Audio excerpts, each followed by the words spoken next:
Furvidni, Skapa, Specky. Welcome to Evil Bedtime Stories. I'm your host, Ravendude. The following video contains strong language and dark subjects. It's also terrible, and no one should watch or listen to it, ever. If you want to support your favorite Skald of Cthulhu, shove my content down the throats of everyone you know, violently. I also have an 11-hour-long video covering my recording, editing, and pontificating like an ass over the first story I ever narrated on my channel. It's available for $1 through Patreon, Ko-fi, and YouTube channel membership at EvilBedtimeStories, linked down in the description. Thank you for joining me on my path of curiosity, creativity, and wisdom. Do you like Evil Bedtime Stories?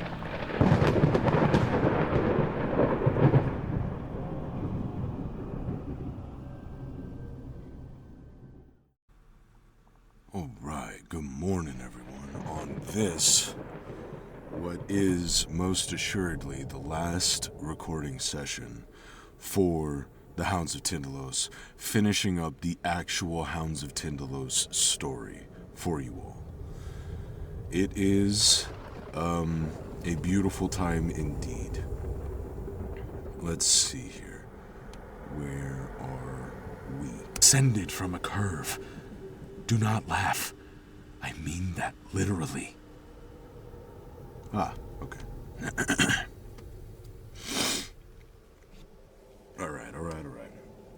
Now, one thing that I realized a bit too late, because kind of out of habit, I suppose. Well, not really out of habit, but out of assumed synchronicity, right? In the way that audio and video would be edited.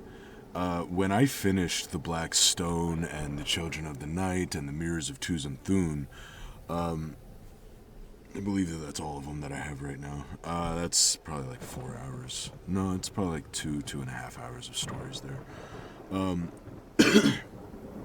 When I finished recording those, I stitched together all of the video chunks into one larger video file, and then I deleted the video chunks because I was like, you know what, let me just have this one master file that I can then go in and edit. But it occurs to me that having already like pre-chunked bits of the videos that are in like hour, 2 hour, much more manageable chunks that I can do individually instead of one massive fucking video that I have to continually, like, I don't know if you guys noticed this, right? But towards the beginning of the video, whenever I would export the audio that I had, it was just fast. But now that we're like 6.5 hours, it takes a minute for that the entire audio file to save, right? It takes a while for that to actually happen. And it takes much longer for video files to do that. So I'm realizing that while now, right, would be a much better this process with the Hounds of Tindalos, having these much more manageable chunks to edit individually is a much wiser way to go about doing it than the way that I did with my first 3 attempts. So again, here's a little bit of interesting channel lore. This is, you get to see the moment where I realize just how dumb I was. It's a great thing. We all should revel in it. Alright. Oh, hold on. It's just in case. Alright.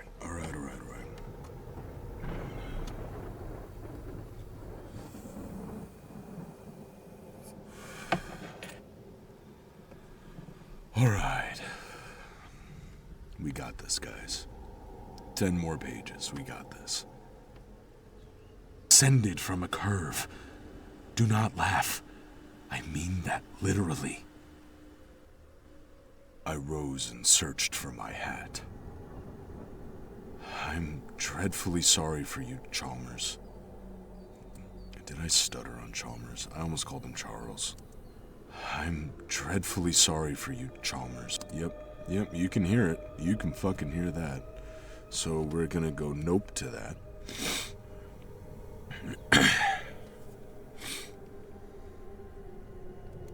Is descended from a curve. Do not laugh. I mean that literally. I rose and searched for my hat. I'm dreadfully sorry for you, Chalmers, I said as I walked towards the door. But I don't intend to stay and listen to such gibberish. I'll send my physician to see you. He's an elderly, kindly chap, and he won't be offended if you tell him to go to the devil. But I hope you'll respect his advice. A week's rest in a good sanatorium should benefit you immeasurably. I heard him laughing as I descended the stairs, but his laughter was so utterly mirthless that it moved me to tears. When Chalmers phoned the following morning, my first impulse was to hang up the receiver immediately. His request was so unusual, and his voice was so wildly hysterical that I feared any further association with him would result in the impairment of my own sanity. But I could not doubt the genuineness of his misery. And when he broke down completely, and I heard him sobbing over the wire, I decided to comply with his request. Very well, I said. I will come over immediately and bring the plaster. En route to Chalmers' home, I stopped at a hardware store and purchased 20 pounds of plaster of Paris. When I entered my friend's room, he was crouching by the window, watching the opposite wall out of eyes that were feverish with fright. When he saw me, he rose and seized the parcel containing the plaster with an avidity that amazed and horrified me. He had extruded all of the furniture, and the room presented a desolate appearance. "It is just conceivable that we can thwart them," he exclaimed. "But we must work rapidly. Frank, there's a stepladder in the hall. Bring it here immediately, and then fetch a pail of water." "What for?" I murmured. He turned sharply, and there was a flush on his face. "To mix the plaster, you fool!" he cried. "To mix the plaster that will save our bodies and souls from a contamination unmentionable. To mix the plaster that will save the world from... Frank, they must be kept out." "Who?" I murmured. "The hounds of Tindalos," he muttered. "They can only reach us through angles. We must eliminate all angles from this room. I shall plaster up all of the corners, all of the crevices. We must make this room resemble the interior of a sphere." I knew that it would have been useless to argue with him. I fetched the stepladder. Chalmers mixed the plaster, and for 3 hours we labored. We filled in the 4 corners of the wall and the intersections of the floor and wall, and the wall and ceiling, and we rounded the sharp angles of the window seat.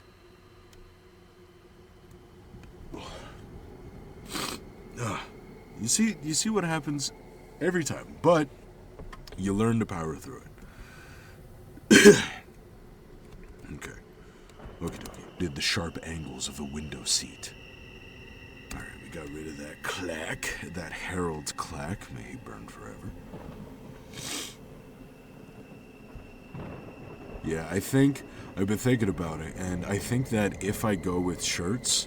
So there was one idea that I had when I first started my channel, but I didn't like talking about... I learned not to talk about things unless I'm very, very clear that it's not something I'm actively working on right now, right? But I would love to, like, you go on Amazon, right, and you see these sublimated shirts, right, where they have, like, really, really cool designs, and some of them are, like, armor designs, which are really badass. And I would love to find a way to create, like Viking armor t-shirts, right? That would be really badass. But I don't know how to do that process yet, right? And I really would like to do things myself And when I was looking into the whole, like, screen printing process, man, I mean, you've got, like, this carousel thing that can, like, speed up if you want to use 4 colors on a shirt, and it's just, I don't know, man. I think that my first steps, right, for t-shirts are probably going to be, like, you essentially make a stencil, right? So I got to figure out how I can make a stencil, and I want, like, The Sun is a Lie, and Charlemagne burns, Harold Clack burns, Olaf Tryggvason burns, you know, something like that. I don't know if I'd literally have all 3 of them, like 3 separate shirts, but I don't know, I'll figure some way to... I definitely want Charlemagne burns as its own shirt, because that's pretty badass. Maybe I could put, like, a date, like the date that he died. That would be great. And then perhaps I can, like, conglomerate Harold Clack and Olaf Tryggvason and probably, like, Hakon Forkbeard, you know, maybe. Or Harold Bluetooth, perhaps. It depends. When you get these really strong Christian Vikings, you know, well, Vikings, you know, it'd be interesting. Olaf Tryggvason definitely is gonna get, like, like he fucking burns shirt. You guys should definitely look into the history, but you might be lucky. Maybe the channel is old enough by the time that you're watching this that I already have my videos out talking about them. But yeah. So I don't know why I just thought about that, but it would be really cool. It would be really cool to be able to handle some kind of... I don't know, I have to really look into t-shirt making. Like, the process that I saw essentially is you just, like, you have the t-shirt, and then you have, like, a stencil, and you basically just squeegee the fucking ink over it, right? And then, essentially, you make more complicated t-shirts by adding layers of stencils that are different colors and shit. Kind of like if you've ever seen those, like, really intricate, okay, like Banksy art, right? Banksy art, he would use stencils, right? So, like, his big thing is he would go around and actually graffiti this stuff, but he would use stencils, and that's how he gets these kinds of effects, right? And essentially he's got, you know, one stencil, probably a couple stencils, to be honest with you. Although, I mean, especially with the spray paints, they make these fucking massive one-piece stencils. But essentially this is what I'm talking about, right? Again, I don't really know how I got onto that, but it is a thing that I've been mulling over recently. Okay. And we rounded the sharp angles of the window seat. And we rounded the sharp angles of the window seat. I shall remain in this room until they return in time, he affirmed when our task was completed.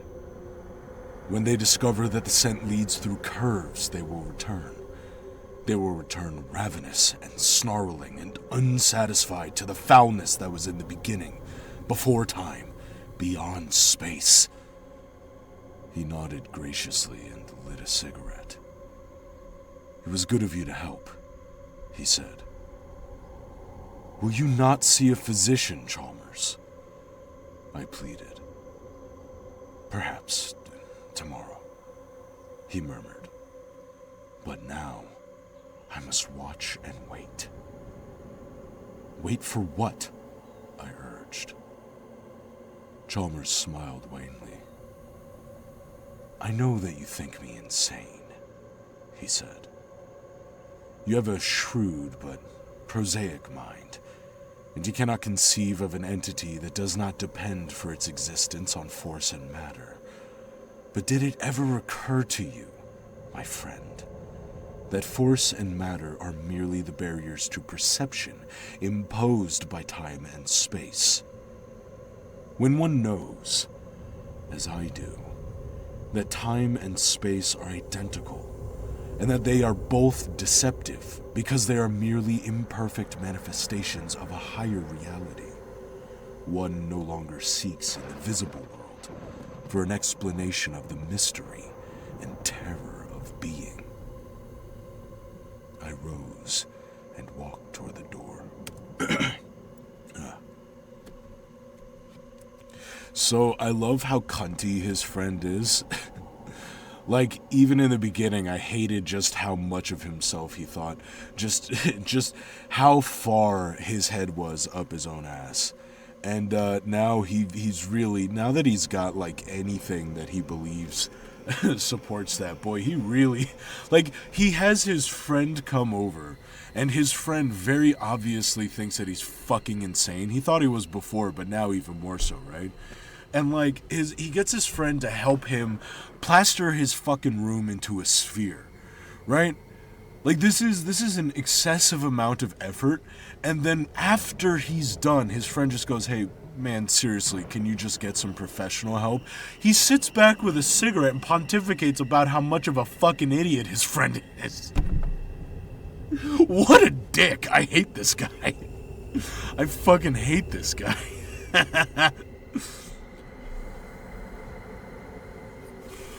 You have a superlative intellect, but I have a superhuman one. Oh, shut up. You took a drug, you cunt. What a fucking asshole. I have a superhuman intellect. Shut up, you piece of shit. You're on a drug trip. Also, here's the thing, too, right? Like, what happens when the effects of this drug wear off completely, right? Is it the understanding that he has gained just by seeing all the shit, or is it gonna fade from his consciousness if he stays alive? You know what I mean? God, what a douche. What a fucking douche knuckle. Holy shit, man. For an explanation of the mystery and terror of being. What a pretentious ass. For an explanation of the mystery and terror of being. I rose and walked toward the door. Forgive me, he cried. I did not mean to offend you. You have a fuck, shit balls. Okay.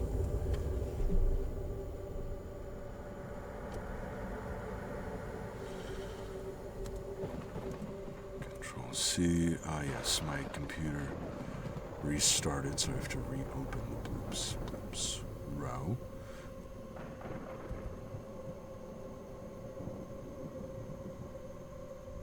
I love how you don't copy the fucking audio. Like, it would be nice if when a new window opens or a new project opens, it would mimic the size of the window that I used to open it, but whatever. Oops. Boom. Okay. Paste. Export. Okay. Yes, thank you. Okay. This one over here. We do this, and then paste, and then file export. I guess I could do the keyboard shortcut. I should probably Control-Shift-E. Alright.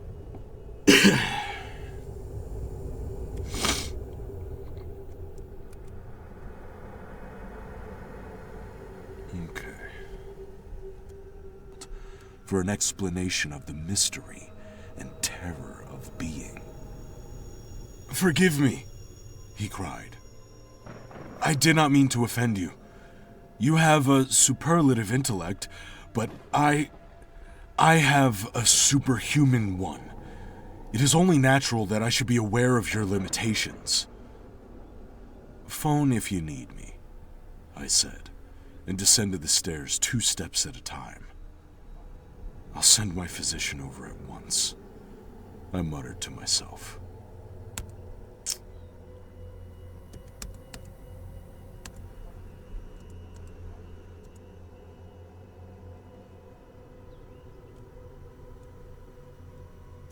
Oh my goodness. There we go.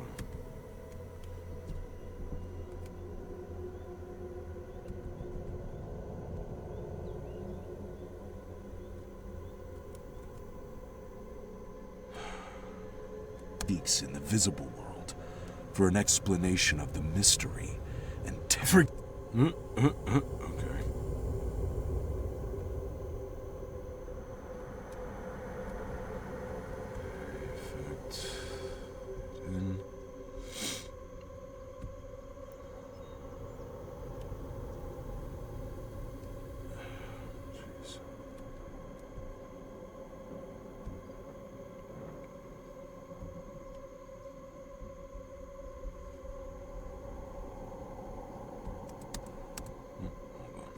Explanation of the mystery and terror of being.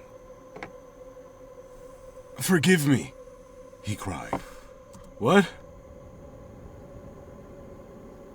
Oh, I entirely missed. Okay.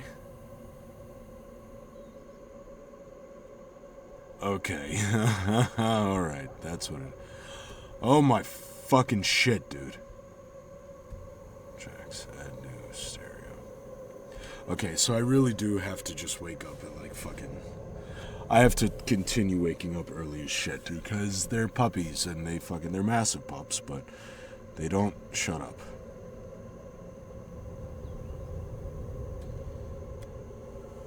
Okay. Let's move this along. And then we're going to come over here.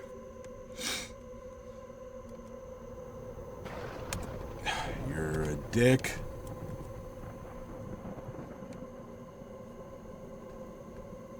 Of course, it auto took me all the way over here. There we go. There it is. There it is. Fishing for human heads, I swear. Fishing for severed heads. Jeez. Oh, and it did it again, you dick. God damn it. Fuck off. Oh, because I'm clicking into... Oh, man. That's so... I'm so dumb. I'm so dumb. Okay.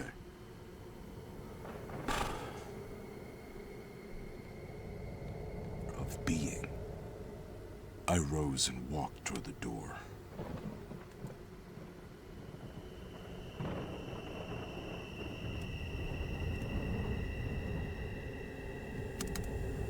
I rose and walked toward the door.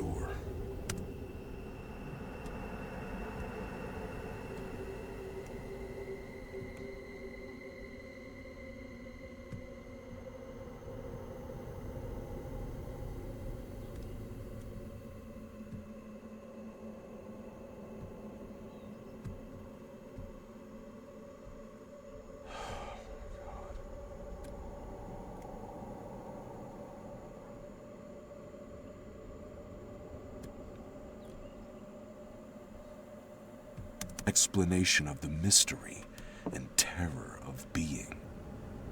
I rose and walked toward the door. Explanation. What is that click there?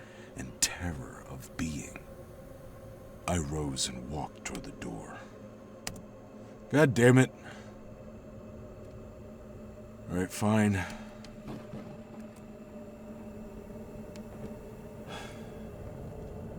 Of being. I rose and walked toward the door.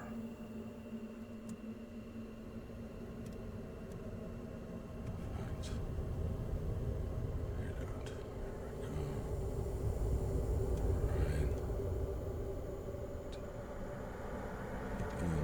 Okay. Victory and terror of being.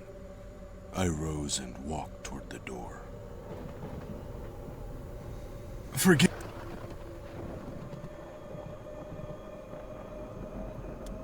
Actually going to like that. Victory and terror of being. I rose and walked toward the door. Forgive.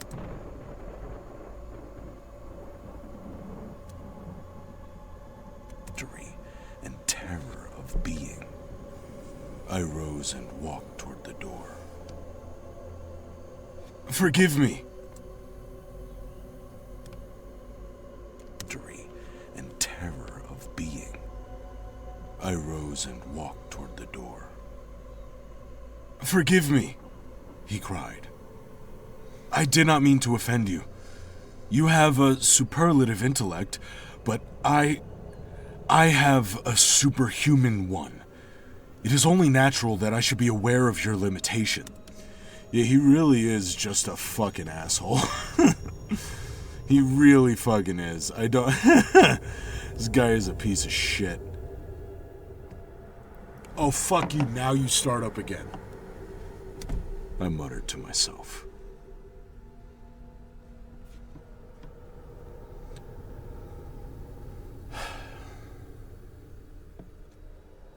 I muttered to myself. He's a hopeless maniac, and heaven knows what will happen if someone doesn't take charge of him immediately. The following is a condensation of 2 announcements which appeared in the Partridgeville Gazette for July 3rd, 1928. Earthquake shakes financial district. At 2 o'clock this morning, an earth tremor of unusual severity broke several plate glass windows in Central Square and completely disorganized the electric and street railway systems. The tremor was felt in the outlying districts, and the steeple of the First Baptist Church on Angel Hill, designed by Christopher Wren in 1717, was entirely demolished. What? Shit. Hold on. What? The tremor was felt in the outlying districts. Pause. God damn it. No one uses fucking commas.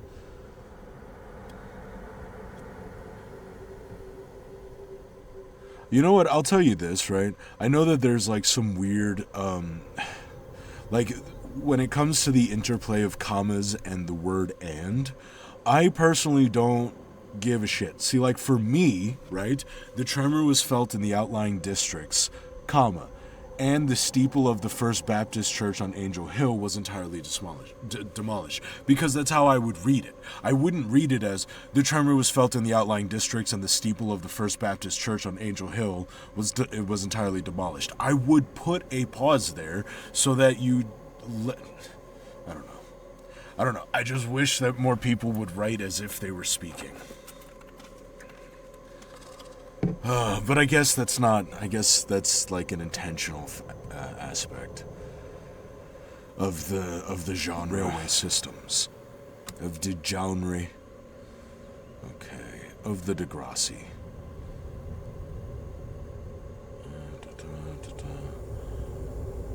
Okay, railway systems.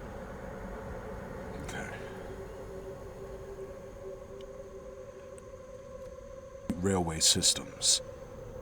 The tremor was felt in the outlying districts, and the steeple of the First Baptist Church on Angel Hill, designed by Christopher Wren in 1717, was entirely demolished. Firemen are now attempting to put out a blaze which threatens to destroy the Partridgeville glue works. An investigation is promised by the mayor, and an immediate attempt will be made to fix responsibility for this disastrous occurrence. Occult writer murdered by unknown guest. Horrible crime in Central Square. Mystery surrounds death of Halpin Charmer. Halpin Chalmers. Fuck you, Halpin. I think that this might be our last blooper. Mystery surrounds death of Halpin Charmer. Halpin Chalmers. Fuck you, Halpin. Okay, let's tend to los bloopers. Cool.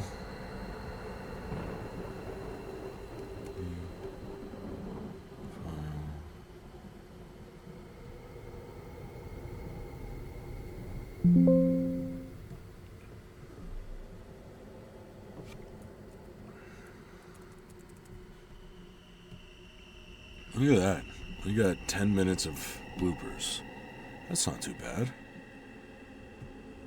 Export audio, export, okay. You know what? Once we're done narrating this, we'll listen to the full bloopers file now. Might as well.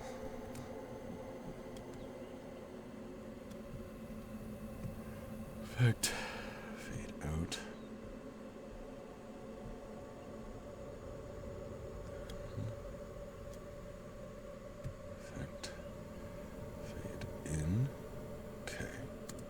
And street railway systems.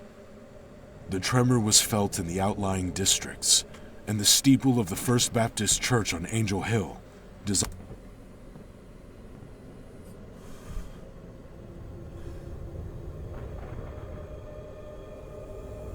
Okay. Horrible crime in Central Square. Horrible crime in Central Square. Mystery surrounds death of Halpin Chalmers. Why do I keep wanting to say Chambers? His name is fucking Chalmers. Halpin Chalmers. Fuck. I guess we have another one. I'm not actually attempting to fuck up on this. I love how the vast majority of our bloopers is coming from the Hounds of Tindalos as well. Ready exists, yes, okay, there's that. Baloops.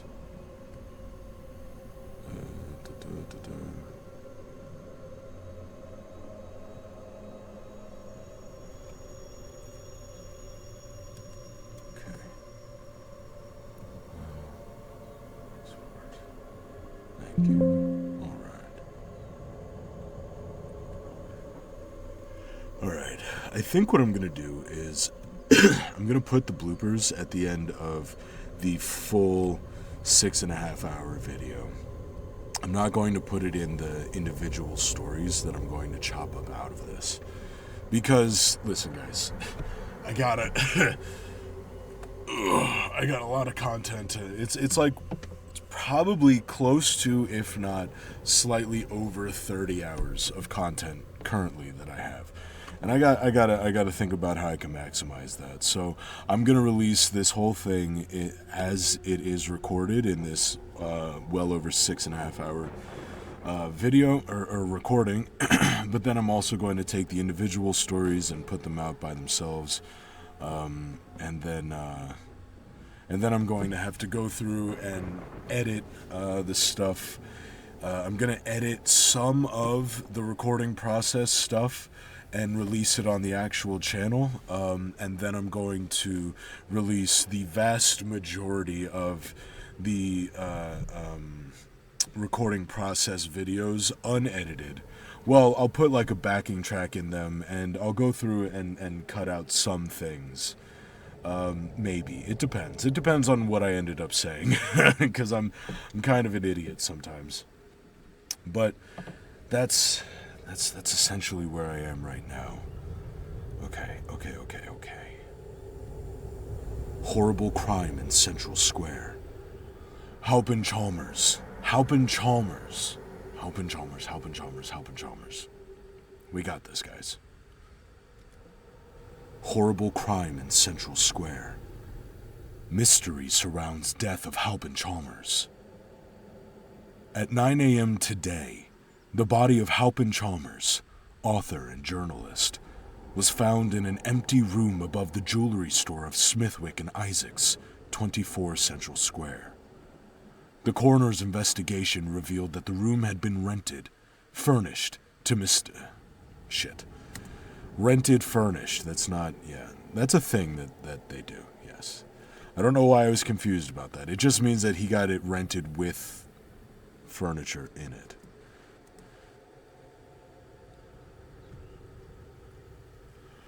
I love that too, that, God, he's such a dick, so he threw out someone else's,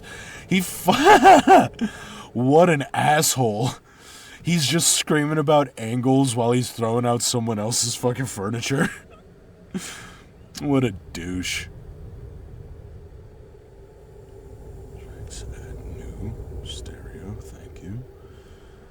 Revealed that the room had been rented. Oh, well, that's not.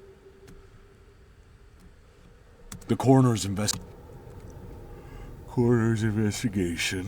That's where we are. In fact, hit the doubt. Okay.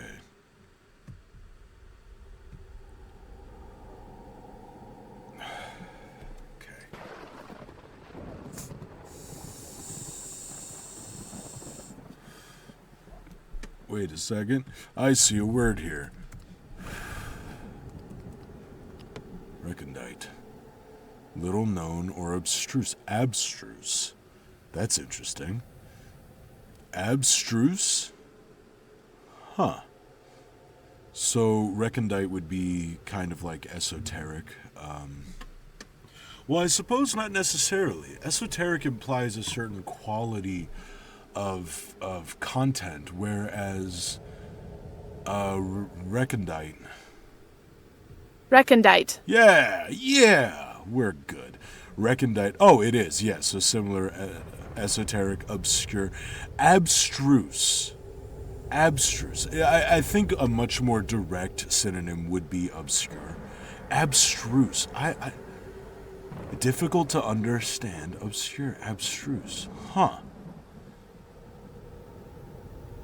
I don't know why, but when I see abstruse, I think someone fucked up saying obtuse.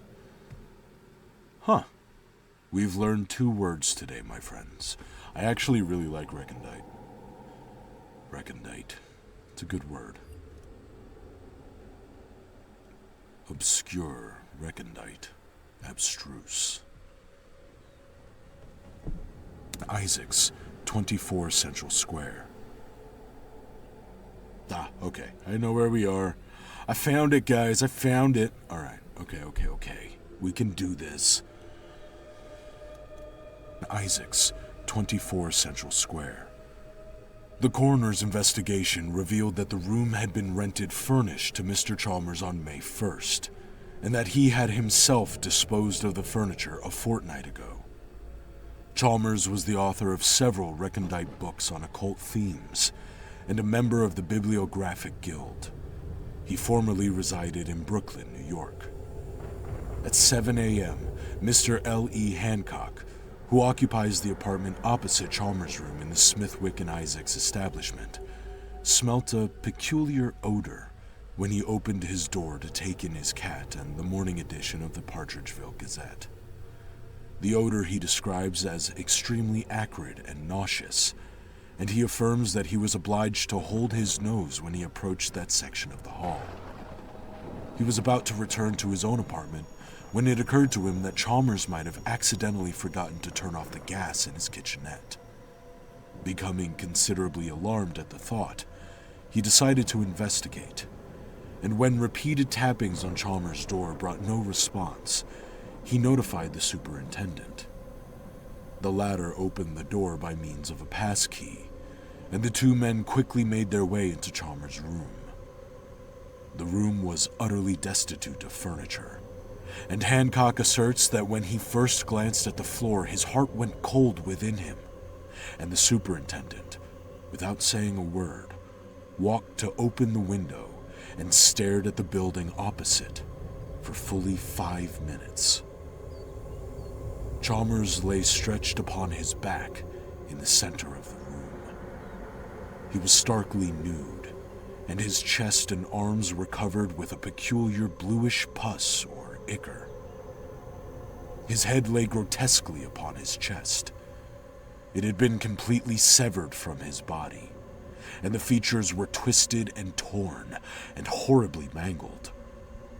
Nowhere was there a trace of blood. The room presented a most astonishing appearance. The intersections of the walls, ceiling, and floor had been thickly smeared with plaster of Paris, but at intervals, fragments had cracked and fallen off, and someone had grouped these upon the floor about the murdered man so as to form a perfect triangle. Beside the body were several sheets of charred yellow paper. These bore fantastic geometric designs and symbols, and several hastily scrawled sentences. The sentences were almost illegible, and so absurd in context that they furnish no possible clue to the perpetrator of the crime. "I am waiting and watching," Chalmers wrote. "I sit by the window and watch walls and ceiling. I do not believe they can reach me, but I must beware of the doles. Perhaps they can help them break through. The satyrs will help, and they can advance through the scarlet circles. The Greeks knew a way of preventing that. It is a great pity that we have forgotten so much." On another sheet of paper, the most badly charred of the 7 or 8 fragments found by Detective Sergeant Douglas of the Partridgeville Reserve was scrawled the following: "Good God, the plaster is falling. A terrific shock has loosened the plaster, and it is falling. An earthquake, perhaps. I never could have anticipated this. It is growing dark in the room. I must phone Frank. But can he get here in time? I will try. I will recite the Einstein formula. I will... God, they are breaking through. They're breaking through. Smoke is pouring from the corners of the wall. Their tongues. Ah! In the opinion of Detective Sergeant Douglas, Chalmers was poisoned by some obscure chemical. He has sent specimens of the strange blue slime found on Chalmers' body to the Partridgeville Chemical Laboratories, and he expects the report will shed new light on one of the most mysterious crimes of recent years.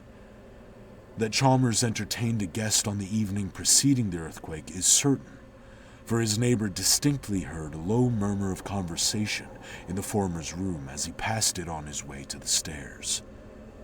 Suspicion points to the unknown visitor, and the police are diligently endeavoring to discover his identity.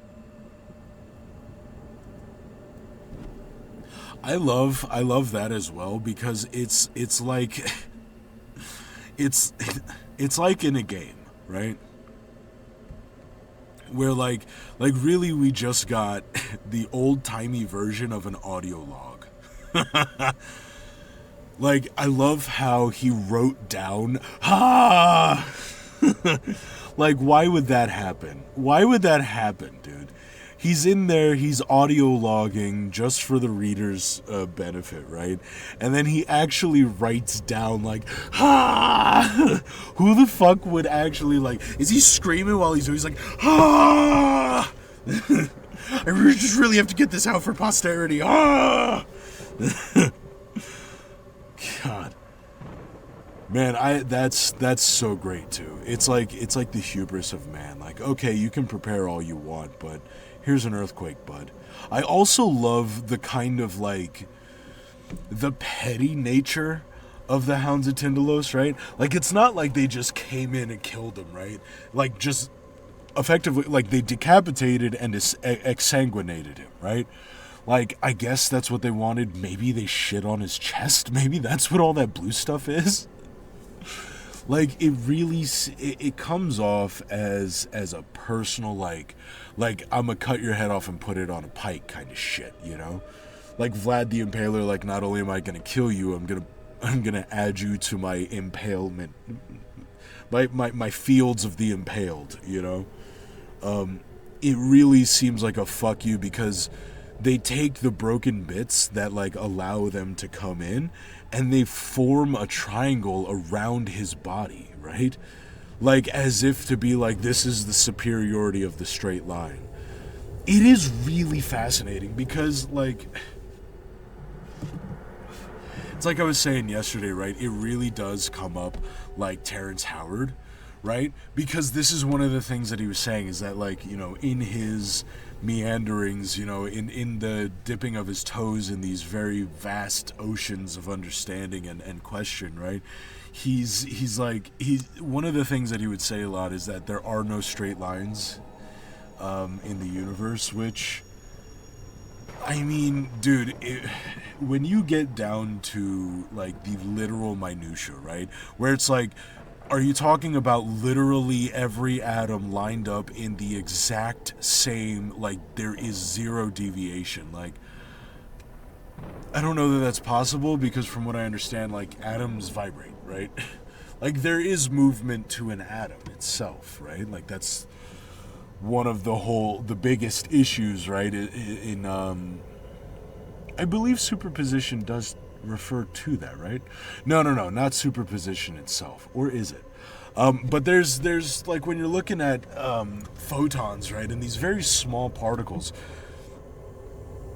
I don't know why I said photons, but when you're looking at atoms, right, and then even then, like, subatomic particles or whatever it is, there comes a layer of reality that in order to look at a thing, you need to have light, right? Light needs to bounce off of it so that you can see it, right?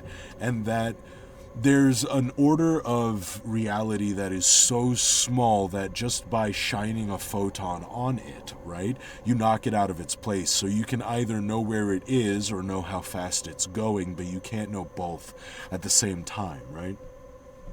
Because the act of looking at it changes its state. I'm not sure if superposition specifically relates to that itself. Let me look up Schrodinger's cat and superposition. Let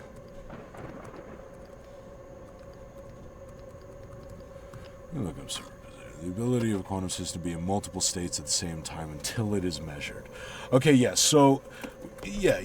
See, that's what I'm saying, right? So Schrodinger's cat isn't precisely superposition, but it's to describe the state that it's in, right? So it's Schrodinger's cat doesn't talk about the photon that is knocking something out of place. It's talking about the reality that particle lives in before you shine that photon on it. Yeah. I think that's a terrible way to describe it. I continually tell you guys I'm a pseudo-intellectual. I have very small spurts of things that sound good until you start really thinking about it, and then it's like, oh, he's an idiot. But then again, we're all united in our idiocy. All right, okay. It is, I do like the personal kind of fuck you nature to it, though. It's really great. It also brings about the question on whether or not these Hounds of Tindalos created that earthquake themselves as well, right? Like perhaps they have that kind of influence, and he was just an idiot anyway. Maybe instead of plaster of Paris, he should have just like, oh, you know what? Let's see, they said 1928, right? Did they know about like hydroforming in 1928? I don't know, maybe he could have like hydroformed a steel ball to get himself into, you know? I don't know. Actually, am I even using that word right? I believe so. Hydroforming sheet metal, right? It's when you, yeah. Wait. Hydroforming a ball. Right? Yeah. So this is really fucking... Oh. Okay. So this is really cool, right? So they've got this bit of metal, right? It's what? 1, 2, 3, 4... 1, 2, 3, 4, 5. Yeah, 5 pieces of metal, right? They weld it completely shut, and then they start filling it up. This guy's using a pressure washer. So, hold on. You can start seeing it. Oh, that's interesting. I think one of his welds blew. But you see how it starts rounding out? All of those edges? Look at how slowly that works, too. Wow. Hold on. I want to see. So we see that angle right there, right? That's what I'm watching. Now we start seeing it curve out. And now he's got nice little ball, except his welds are failing horribly. What is... Dude, you could probably stop now. Or not. But now he has a metal ball, right? And I guess he just goes back in over the welds, and it doesn't matter. It's what are you doing? All right, I hate you now. I hate you, and you should go somewhere. But I wonder, did they have hydroforming in... Hydroforming 1928. So, and I'm going to tell you this. When was hydroforming first used? Early 1900s. Automotive industry began to take hold in the United States. Okay. A more desirable alternative to casting using die sets. Okay, so I'm going to go ahead and make the argument that this dickbag deserved everything that he got because he was a gigantic asshole to his friend. His friend who really only wanted him to get better, right? And he took every turn he could to be like, listen, man, I'm just so hard to understand, okay? look, you guys with your science are right, but you're not even thinking about that, like, time and space are the same thing. I'm just so obscure, dude. You can't understand me. I know you can try, but you're just not smart enough, man. And his friend's like, all right, I've really had enough with you. And he's like, no, really, I need you to watch me fucking take this drug, dude. I need you to help me. Here, load up my syringe. I want you to help. And his friend's like, I'm not really comfortable with that. And he's like, shut up, you pussy. I'm so much smarter than you. You don't understand. I'm going to be able to know everything. I'm going to be so smart. Stop being a pussy and help me take these drugs. Right? So he browbeats his friend into helping him take the drugs. He immediately fucking regrets it. Immediately regrets it. And he begs his friend to help him fucking plaster not his house. He destroys not his house and not his furniture. This guy's such an asshole. And then and then he ostracizes his friend who helped him do all this by again being like, oh, hey, you know that how you thought I was insufferable before because I kept telling you how much smarter I am than you? Well, now I'm so certain of it. I've proved to myself that I know everything, and I'm super intelligent. You're so fucking dumb. By the way, not even a thanks for helping me plaster up my fucking room. Dude, he didn't even thank his friend. He just immediately launched into how fucking stupid he thought his friend was, right? So then this fucking super intelligent asshole has decided that he needs plaster of Paris, as opposed to just using his super intelligence and being like, how could I possibly, the automotive industry that's booming right now. Oh, wait a second, they've got this interesting method that they use to form metal. Mayhaps they could make me a perfect sphere. But no, this fucking asshole, high on his own farts, comes in and then not only does this piece of shit like put himself directly in the view of these dimensional tracking dogs who just hate anything from curved space. Also, I love that distinction here. I love that it's not, I love that Frank Belknap Long didn't take the easy way out that Robert E. Howard did and just go, yeah, white people and mongrels, that's the difference. Harf, harf, harf. Evil lizard people, therefore Chinese people. Harf, harf, harf. Like, thanks for that, you dick. I don't know what the fuck harf, harf, harf is. I don't know. Apparently he's a furry. I don't know what I'm accusing Robert E. Howard of being now. You know what? I am. Robert E. Howard is a fucking furry. That's what it is. That's what it is. All of his anger, if you have any problem with Robert E. Howard, I'm not saying that if you yourself are a furry, that you're a problem, but Robert E. Howard was one of the problem furries. We all know the ones. We all know. We're all well aware. Oh my goodness. Like, at least here, like, it's the same concept, right? Is that we have two warring factions, right? The angular and the curved space. But it has nothing to do with your... It's nothing to do with your fucking genetics, you racist twat.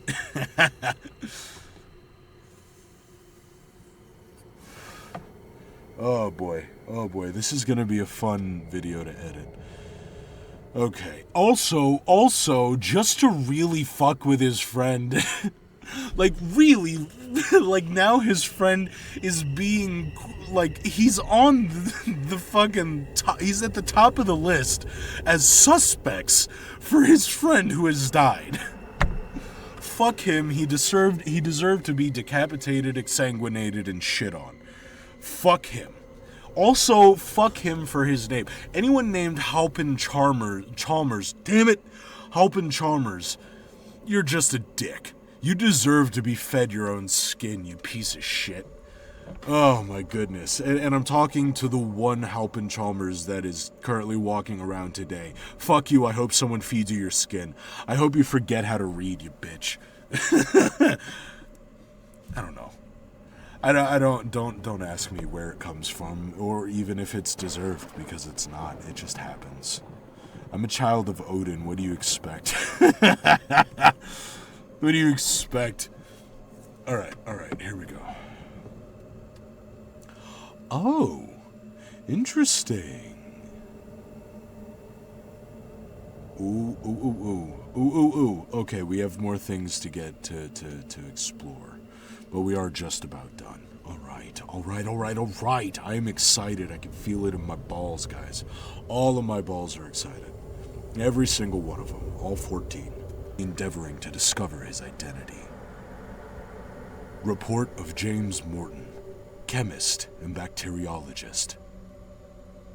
My dear Mr. Douglas, the fluid sent to me for analysis is the most peculiar that I have ever examined. It resembles living protoplasm, but it lacks the peculiar substance known as enzymes. Enzymes catalyze the chemical reactions occurring in living cells, and when the cell dies, they cause it to disintegrate by hydrolyzation.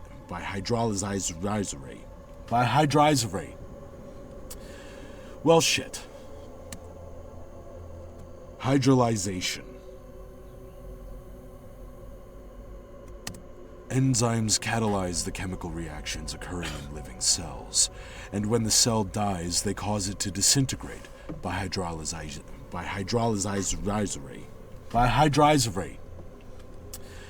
Well, shit. That's it. I like that one.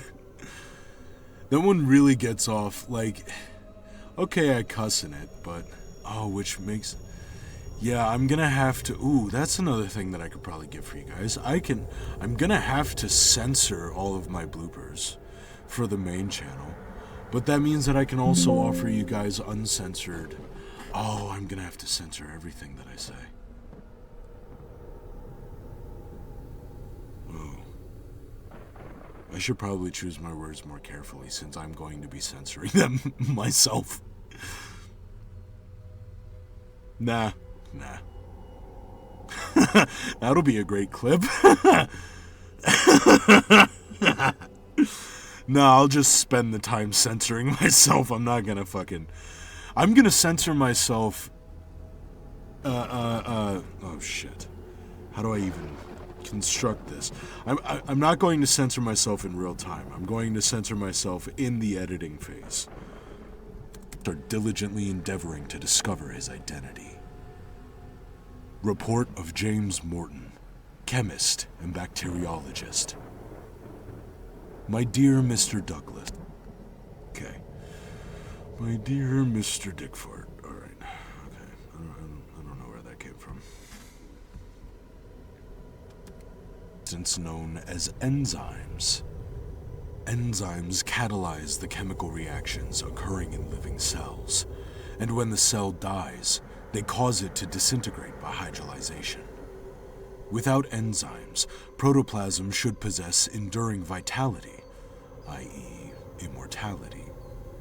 Enzymes are the negative components, so to speak, of a unicellular organism, which is the basis of all life. That living matter can exist without enzymes, biologists emphatically deny. And yet, the substance that you have sent me is alive, and it lacks these indispensable bodies. Good God, sir. Do you realize what astounding new vistas this opens up? Excerpt from The Secret Watchers by the late Halpin Chalmers. What if, parallel to the life we know, there is another life that does not die, which lacks the elements that destroy our life? Perhaps in another dimension there is a different force from that which generates our life.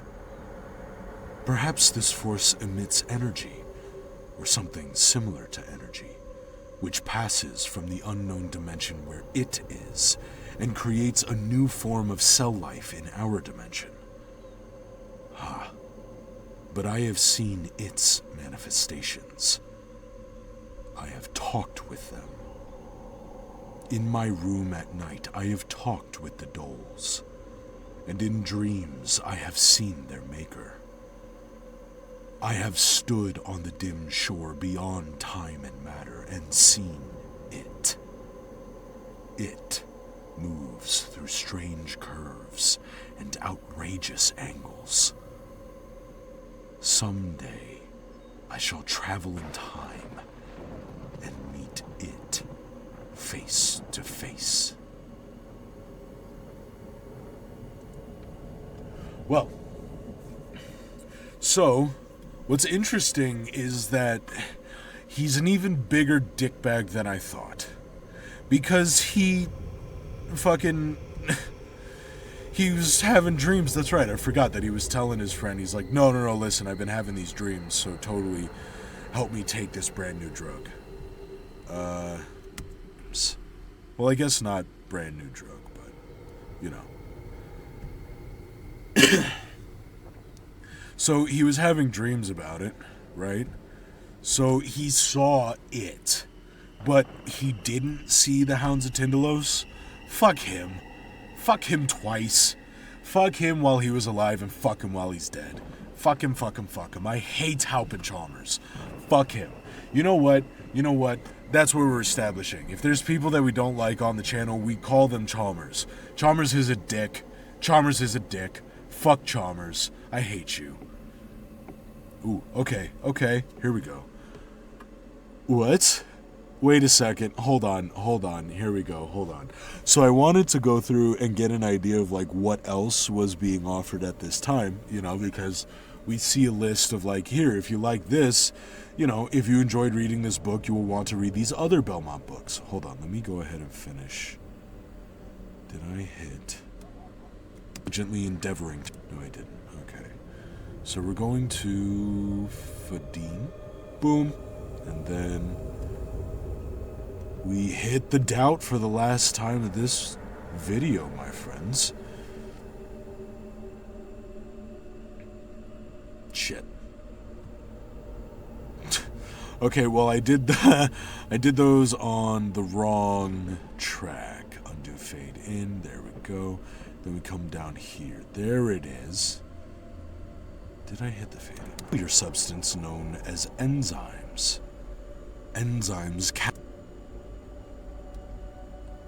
Your substance known as enzymes. Okay. You boop a doop boop bow. Face to face. Yeah, okay. So I just want to make sure with that so we can go ahead and set this to expert. Hold on. We're going to make progress. Control, Shift, E. We did a thing, guys. Didn't really save too much time, I'll be honest. But here, watch. Now you guys get to see just how long this takes. Yeah. Okay. So, here, we're gonna go down a little bit, right? Young Dr. Masters. Okay, so it's all in that vein. Okay. Young Dr. Masters, a doctor's struggle between dedication to medicine and the lures of his women patients. Naughty but Dead. An Eric March mystery about Vice Incorporated. Vice Inc., based on the headline-making Hollywood case. Oh, wait a second. Wait, he was writing fiction on an actual murder mystery? Kisses of Death. Oh, okay. The new mystery case of Peter Chambers, a private eye who uses his brains as well as his body. Dude, what? Is it all just... Wait a second. Johnny Havoc meets Zelda? The most explosive detective since Mickey Spillane's Mike Hammer. Really wild, says the New York Times. What the fuck? Wait a second. Hold on. This, a private eye who uses his brains as well as his body, was a review from the New York Times. Oh, wait, hold on. So that's 40 cents. Naughty but Dead would have been 35 cents. Young Dr. Masters, 35 cents. Johnny Havoc meets Zelda. Hold on. I got it. Johnny Havoc.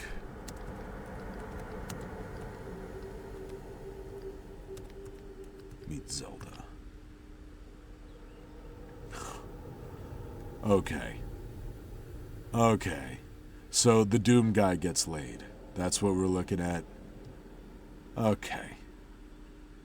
And then what? Who is that? Okay, that's Rule 34 is going to be bad for Zelda now. That is interesting. It does kind of look like the Doom guy, doesn't it? Well, I guess I should say his sprite on the thing, right? Like, whatever. You Jailbait Jungle, a realistic novel of hoodlums who prowl the city streets at night. Jailbait Jungle, Triple Cross, Jigger Morin, and the Love Triangle Case. The underworld has few secrets from him.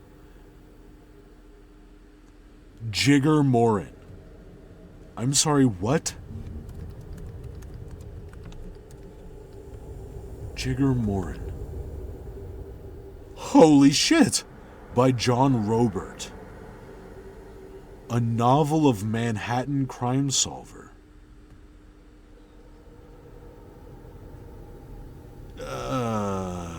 Hold on. Holy shit. It really is just an old school fucking walking dick story, right? What? I don't know that I like that picture. Who is that? Why? Never mind. I don't know who that little girl is. I don't know why her picture's coming up for Jigger Morin either. That's... What the fuck have you been saying, young lady? Triple Cross, The X Report, a survey by leading doctors of modern sex patterns and practices among men and women of all ages. What the fuck is happening? Calories, vitamins, and common sense. Lully, complete the paperback addiction of this saucy paper. It's all just fucking porn and shit, man. My Name is Violence, The Mafia Black Book, an amazing documentary of syndicate crime in America today by a man who was killed after writing it. Dude, shit just doesn't change. Look at this. This is 1928. No, 1937 or whatever, right? Gun hell at Big Bend. Terror in Texas. He wrote in to kill or be killed. Normal and Abnormal Sex Ways by a psychologist and marriage counselor in the tradition of Freud, Havelock Ellis, and Kinsey. Extremely frank, says the Baltimore American. The Profession of Marie Simone, let me guess. She's a whore. The story of a girl who mixed business with pleasure. Okay. Sex exposés were her racket, but her own private life could never be printed. Of course. Byline by Mona Knox. Hot as Fire, Cold as Ice by the King of Suspense, a new novel of three men and a woman in a house of terror. Love Secret, Young Dr. Elliot, Complete Essays, Soldiers 3, Rare Science Fiction, here we go. Eyewitness World War II Battles, The Seventh Juror, an act of erotic violence and a macabre courtroom trial. What the fuck, man? It's all murder and death and then death and murder. I'm okay with half of it. Wait, murder and death. It's all like sex and death and sex. 7 seconds to sundown. The brothers had died carving an empire out of Killer's Range. There was only one left to avenge them. Oh, I wonder what this one is. The Professor and the Co-Ed. The Case of the Radioactive Redhead, a gripping Eric March mystery with a startling denouement. Denouement. Isn't that where... Hold on. Nouement. Excuse me. Final part of a play. Ah, shit. Right. I don't know why I'm sitting here like, what is that like when you annul a wedding? No, that's when you annul a wedding is when you annul a wedding. Or annul a marriage, excuse me. Violence and Venality of Sex. Nurse Keene's Affair, The Machine in Ward 11. Ooh, the weirdest tale that has been published in America since Edgar Allan Poe. I'm sorry, what? The Machine in Ward 11. Let's take a look at this. The Machine in Ward 11. We're actually going to leave that up.